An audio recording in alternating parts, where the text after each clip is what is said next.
Lecture de la lettre de saint Paul apôtre aux Romains. Frères, nous tous qui par le baptême avons été unis au Christ Jésus, c'est à sa mort que nous avons été réunis par le baptême. Si donc, par le baptême qui nous unit à sa mort, nous avons été mis au tombeau avec lui, c'est pour que nous menions une vie nouvelle, nous aussi, comme le Christ qui, par la toute-puissance du Père, est ressuscité d'entre les morts. Car si nous avons été unis à lui par une mort qui ressemble à la sienne, nous le serons aussi par une résurrection qui ressemblera à la sienne. Nous le savons, l'homme ancien qui est en nous a été fixé à la croix avec lui pour que le corps du péché soit réduit à rien et qu'ainsi nous ne soyons plus esclaves du péché.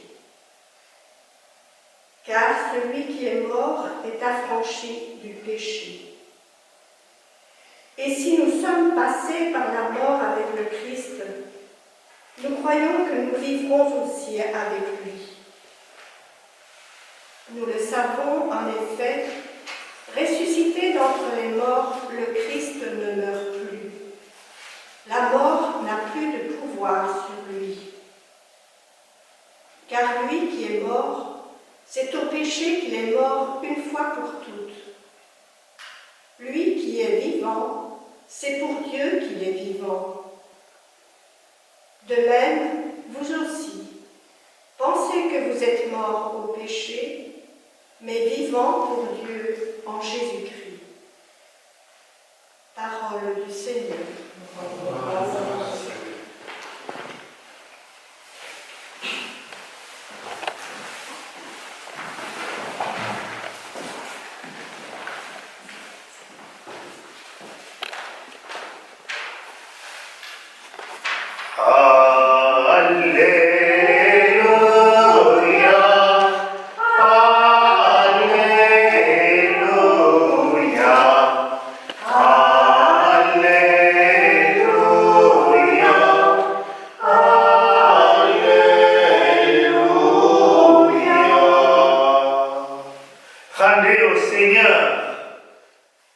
Rendez grâce au Seigneur, il est bon.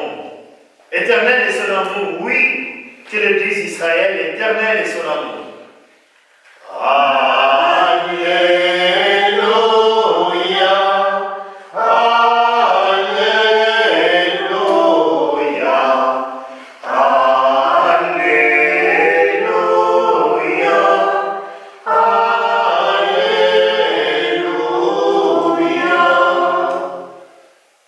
Le Seigneur soit avec vous. Et avec votre esprit. Proclamation de l'Évangile de Jésus-Christ selon saint Matthieu. Gloire à toi, Seigneur. Après le sabbat, à l'heure où commençait à poindre le premier jour de la semaine, Marie-Madeleine et l'autre Marie vinrent pour regarder le sépulcre. Et voilà qu'il eut un grand tremblement de terre. L'ange du Seigneur descendit du ciel, vint rouler la pierre et s'assit dessus.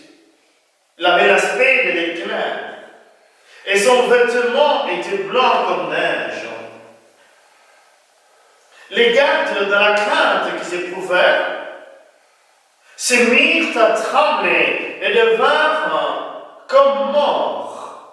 L'ange prit la parole et dit aux femmes, « Vous, soyez sans crainte. Je sais que vous cherchez Jésus, le crucifié. Il n'est pas ici, car il est ressuscité comme il avait dit. Venez voir l'endroit où il reposait. » Puis, vite, allez dire à ses disciples, Il est ressuscité d'entre les morts, Et voici qu'il vous précède en Galilée. Là, vous le verrez. Voilà ce que j'avais à vous dire. » Vite elles quittèrent le tombeau, remplies à la fois de crainte et d'une grande joie, et elles coururent porter la nouvelle à ses disciples. Et voici que Jésus vint à leur rencontre et leur dit, « Je vous salue. » Elles s'approchèrent, lui saisirent les pieds et se prosternèrent devant lui. Alors Jésus leur dit, « Soyez sans crainte. Allez annoncer à mes frères qu'ils doivent se rendre en Galilée. C'est là qu'ils me verront. » Acclamons la parole de Dieu. Oui, c'est en plein confinement.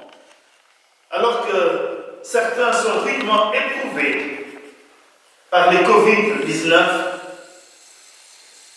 alors que certaines familles, toutes muselées, voient leurs proches victimes du satané virus, entrent à l'hôpital peut-être pour ne plus jamais les revoir, comme ceux amenés dans les camps de concentration.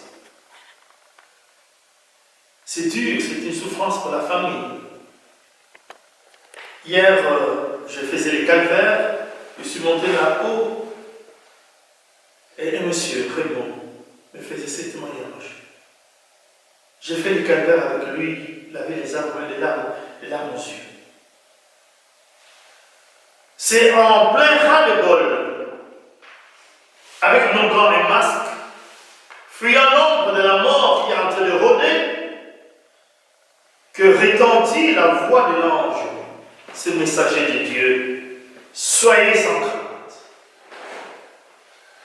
Jésus est crucifié et ressuscité. Cela signifie que l'absence de nos défunts devient attente. Cela signifie que notre désolation devient espérance. Et partant, on peut chanter nos alléluia, les alléluia de la vie sur le tombeau du monde. La vie devient une semence, une graine close qui contient une possibilité cumulée de vie. On s'est compris la promesse de la vie éternelle. Elle ne va donc pas à la perte, à la perdition, car elle est plus forte que la mort. Il vous précède en Galilée, et là, il se montrera. Comment? Par qui? Par quoi? Chers amis, le rendez-vous de la démonstration, de la victoire de la vie, de la victoire de l'amour, les rendez-vous de la manifestation, de la puissance, de la résurrection de Jésus-Christ est désormais fixé en Galilée, là où bat le pouls de l'histoire, au cœur de nos vies, au cœur de nos luttes, au cœur de nos recherches de tendresse et de vérité, dans ces lieux, nos lieux de loisirs et de labeur. En effet, c'est Pâques.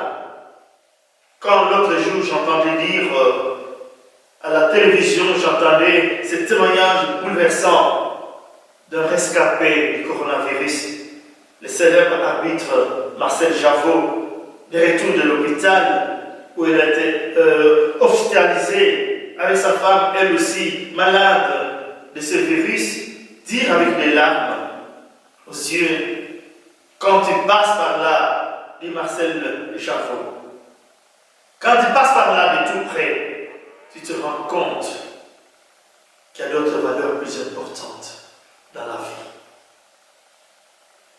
C'est pas que quand on change de regard, notre regard parfois sans pitié, notre regard souvent voyeur, condescendant et même malsain, qui piétine l'autre et qui, du coup, s'éduque à la douceur et à la bienveillance. Pas que chaque fois que le membre d'une famille, de nous, les nœuds, qui entravait l'harmonie familiale.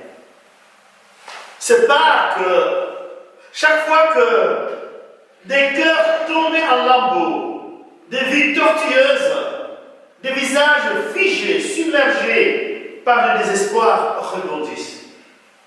En effet, même brisés, oui, même brisés, les papillons ne cherchent qu'à s'envoler. C'est pas que chaque fois que loin du linceul, de l'indifférence, loin des dérobades, on devient un Cyrénéen sur le pas de Simon de Cyrène. Bien entendu, la force de l'amour se déploie. Et sont là les traces du ressuscité pour qui sait le reconnaître. Oui, quand l'inhumain devient humanisé. Voyez donc ce million de coups de main qui se donnent dans le monde. Cet engouement de solidarité suscité par le coronavirus est un exemple éloquent. Bref, chers amis, c'est pas que chaque fois que branchés sur le ressuscité, nous suscitons de nouveau en rallumant le feu de la vie par les actes et les paroles qui font lever les jours, qui font déclencher une ère nouvelle. En ce moment-là, comme disait le pape François, on reflète le visage du Christ et on devient original, tout autre. Moi, quand je lis ce texte, j'étais frappé par ce que dit l'ange.